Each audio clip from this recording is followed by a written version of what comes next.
If you are tired of snoring and getting no restful sleep, a dental appliance may be the answer. What works on most people's snoring problem is a lightweight dental device worn by the snorer, like a mouthguard, and available from a dentist like Dr. David Bell, Dr. Barbara Honor, and Dr. Brian Bell of the Dental Center LLC. A solution open to those who snore as well as have sleep apnea is an oral appliance offered by the Dental Center LLC dentists. An appliance is put in the mouth and worn similar to a sports mouth protector. The appliance inhibits the collapse of the tongue and soft tissue in the rear of the throat, so your airway remains wide open while asleep. Now, by promoting adequate air intake, the device helps snorers to finally get some sleep.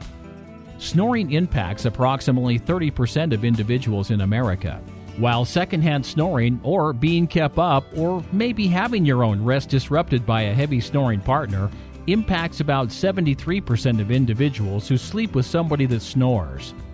The American Academy of Dental Sleep Medicine now considers dental appliances a first-line treatment for snoring and mild to moderate sleep apnea.